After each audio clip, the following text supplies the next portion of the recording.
होगा। अगली खबर है, मंत्री सिंहदेव ने सीएम बघेल को दिया धन्यवाद। स्वास्थ्य मंत्री टीएस सिंहदेव ने धन्यवाद दिया।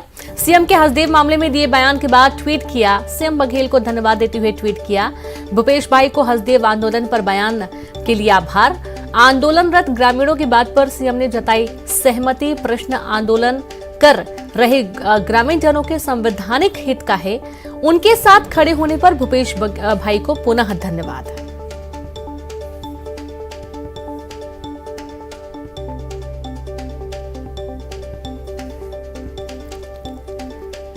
तो स्वास्थ्य मंत्री टीएस सिंहदेव ने सीएम भूपेश बघेल को धन्यवाद दिया। बता दें कि जिस तरीके से आंदोलन लगातार चल रहा है, धन्यवाद ज्ञापित किया स्वास्थ्य मंत्री ने सीएम भूपेश बघेल को। आंदोलनरत ग्रामीणों की बात पर सीएम ने सहमति जताई, जिसके चलते धन्यवाद दिया गया। और संवाददाता ममता जुड़ गई। ममता, स्वास्थ्य मंत्री ने सीएम भूपेश बघेल को धन्यवाद दिया ट्वीट के माध्यम से। जिस तरीके से ग्रामीणों का आंदोलन चल रहा था, इस पर सीएम भूपेश बघेल ने सहमति जताई है। देखिए, हसदेव अरण्य में कोयला खनन को लेकर लगातार ग्रामीण विरोध कर रहे हैं। लगभग 100 दिनों से ये आंदोलन चल रहा है और सबसे बड़ी बात यह है कि 4 लाख के करीबन पेड़ कटेंगे। और इसी आंदोलन को समर्थन देने के लिए टीएस सिंहदेव पहुंचे थे 2 दिन पहले और उन्होंने कहा था कि यदि गोली चलती तो सबसे पहली गोली वो खाने से तैयार है, अगर ग्रामीणों के विरोध पर गोली चलती है तो। और इसी को लेकर कल मुख्यमंत्री भूपेश बघेल ने कहा था कि गोली चलाने की नौबत ही नहीं आएगी और जो गोली चलेगी वो टीएस सिंहदेव की तरफ जो गोली चलेगी उसके पहले गोली चलाने वाले पर गोली चल जाएगी। और उसके साथ उन्होंने ये भी कहा कि अगर टीएस सिंहदेव चाहेंगे चूंकि क्षेत्र के विधायक है, तो एक पेड़ क्या एक टहनी भी नहीं कटेगी। अब इस पर उन्होंने रिएक्ट किया है और ये तो धन्यवाद दिया है, लेकिन इसके साथ ही ये कहा है कि आंदोलन एक तरह से क्या है कि उन्होंने कहा है कि आभार, लेकिन मुख्यमंत्री ने बयान दिया इस पर और 100 दिन से लगातार आंदोलन ग्रामीणों की बात पर उन्होंने उनके पक्ष में सहमति व्यक्त की है। प्रश्न आंदोलन कर रहे ग्रामीण जनों के व्यापक एवं संवैधानिक हित का है, उनके साथ खड़े होने पर भूपेश बघेल भाई को पुनः धन्यवाद।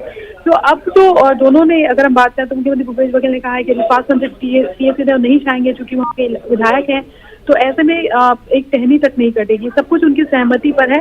बिल्कुल अगर वो नहीं चाहते तो कुछ नहीं होगा। वहीं दूसरी तरफ टीएस सिंहदेव ने कहा है कि मुख्यमंत्री का धन्यवाद कि वो ग्रामीणों के साथ खड़े हुए हैं। अब इस बीच इन दोनों के बयान और के बाद में अब सवाल उठता है कि क्या कोल ब्लॉक को जो अनुमति दी गई है उसको लेकर क्या स्टैंड होगा, क्योंकि ग्रामीण तो लगातार विरोध कर ही रहे हैं। टीएस सिंहदेव भी खड़े हुए थे। अब मुख्यमंत्री ने कह दिया कि अगर स्वास्थ्य मंत्री चाहेंगे तो एक टहनी तक नहीं कटेगी। तो देखना ये होगा कि क्या खनन को लेकर जो अनुमति राज्य सरकार ने दी है तो उसको लेकर अगर बात करें तो आने वाले समय में क्या कोई दूसरा स्टैंड लिया जा सकता है, क्योंकि राहुल गांधी ने कहा था कि पार्टी के भीतर भी इस पर विचार चल रहा है। पीएल पुनिया से भी जब ये सवाल किया गया था तब उन्होंने भी कहा था। तो क्या ये है कि ग्रामीणों का जो विरोध है वो सफल होगा, ये भी देखने वाली बात होगी। जी बिल्कुल, बहुत शुक्रिया आपका ममता तमाम जानकारी के लिए।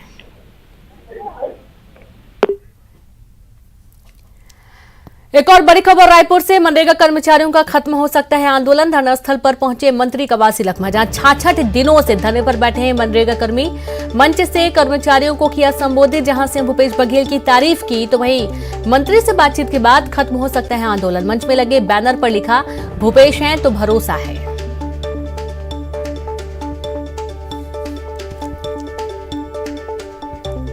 तो हो सकता है कि जो धरना प्रदर्शन चल रहा है वो खत्म हो जाए। बता दें कि मंत्री कवासी लखमा मुलाकात करने के लिए पहुंचे। बात बन पाई, नहीं बन पाई, क्या हुआ, अब ये लगातार अभी चर्चाएं चल रही हैं। रायपुर